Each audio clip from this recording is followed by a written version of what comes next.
Chapter 4. 152. Above and Beyond. Several days later, Sonny was sitting on a piece of broken furniture in the central hall of the first level of the Obsidian Tower. The covetous coffer stood near him, its lid open and its sharp teeth revealed.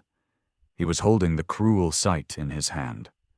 The silver blade of the somber spear was incandescent with white radiance, infused with divine flame. Sonny was currently using said divine flame to roast a piece of repulsive, slightly rotten black meat. That was the last piece of mimic's flesh he had stored inside the coffer before taking a plunge into the ocean of merciless stars. Saint was also nearby, staring into the distance with her usual cold indifference. He glanced at her, then sighed. "Sorry that I haven't fed you in a while." The shadow did not react to his words in any sort of way. Sonny continued to talk, though, unbothered by the taciturn demon's apparent lack of interest. "Hey, that's not true. It is not my fault. Blame my incredible luck instead. What can I do? The memories I find are just too incredible. How can I let you eat them? I can't." He grinned, then threw a dubious look at the sizzling black meat and sighed. "I guess it's done." Dismissing the cruel sight, Sonny brought the meat to his mouth and took a bite out of it. As he chewed, an absolutely miserable expression appeared on his face. "Ah, that's the stuff.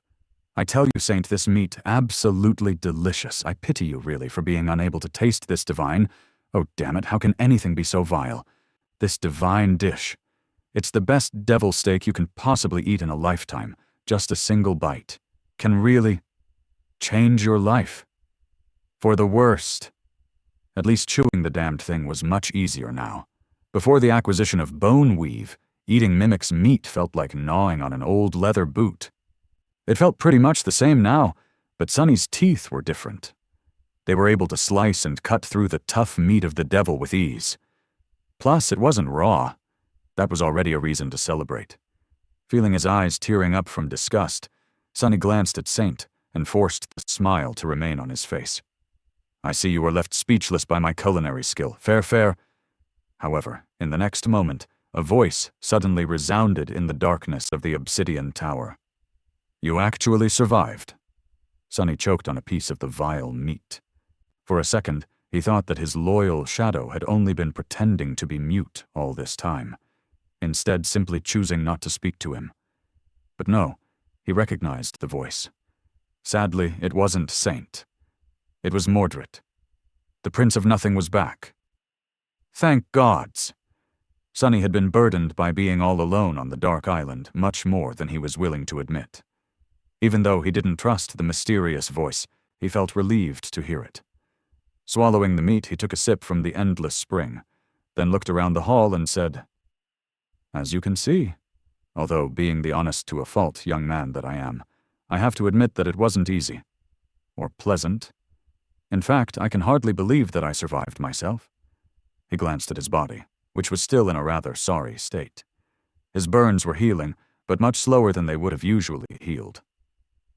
Even though the divine flame had not touched him directly, just the heat radiated by it was enough to leave long-lasting traces that even Bloodweave wasn't able to remove fast.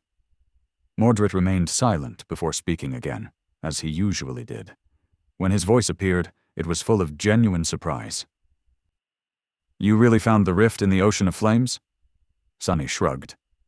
"As it turned out, I was more or less falling toward it the whole time. But even then, I almost burned to death trying to reach it.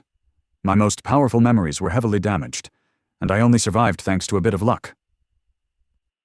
Which was technically true, although not nearly all of the truth. The mysterious prince hesitated, then asked, "Where are you now?" Sonny tilted his head. How much of my surroundings can he perceive, I wonder? The first thing that Mordred had ever said to him was ask why it was so dark, so he probably could see something, at least. "Can't you see where I am?" The voice answered, most likely honestly. "I can see a big hall filled with ancient, broken things. That doesn't tell me a lot, though." "Makes sense." Sonny nodded, feeling the pressure of the flaw building up in his soul, demanding for him to deliver an answer. He gestured at the interior of the obsidian tower. Well, beyond the false stars, the void continues for who knows how much further down. But some distance from the flames, there is actually a single island floating in the emptiness.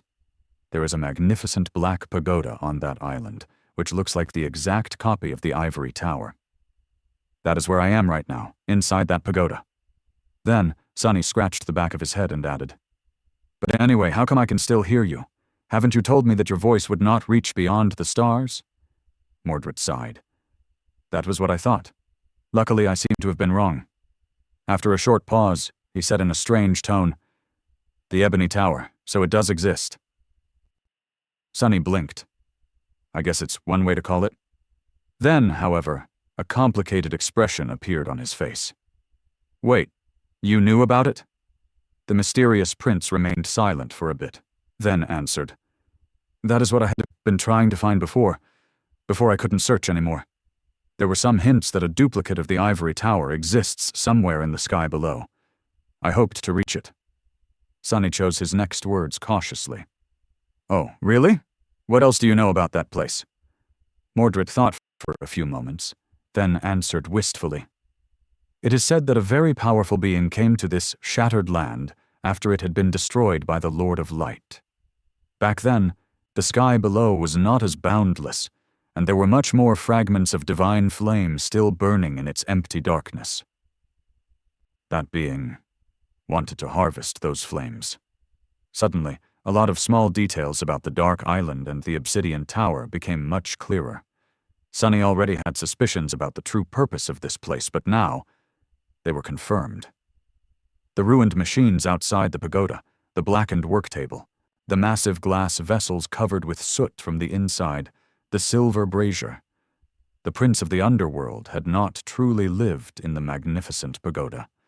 It was not his home, just a station he had built in the ocean of flame, which had been much larger back then, to harvest some of the divine fire. Why he had need of it, Sonny did not know, but he suspected that the prideful demon had either succeeded in his purpose or failed, and that was why he eventually left and sealed the Obsidian Tower, which then stood abandoned for thousands of years. And at some point during that time, another child of the unknown had come here for a short while, although their purpose was very different. This revelation came and went. There was a question burning in his mind that had nothing to do with such distant past instead. It was much more pressing. Sonny swallowed another piece of meat and asked casually, "Harvest divine flames? Very interesting. Was that why you wanted to come here too? Or had Mordred been after something else?" "Was after something else?" The Lost Prince laughed. "No, not really. In fact, I wasn't that interested in the Obsidian Tower itself to begin with." Sonny frowned. "Why did you want to find it if you weren't interested in it?" Mordred sighed. After a long pause, he answered, his voice dark and full of suppressed emotion. "What I was interested in was not the copy, but the original, the ivory tower. The two are supposed to be connected somehow. If one finds that connection, they might just be able to reach past the crushing and step foot on the heavenly isle."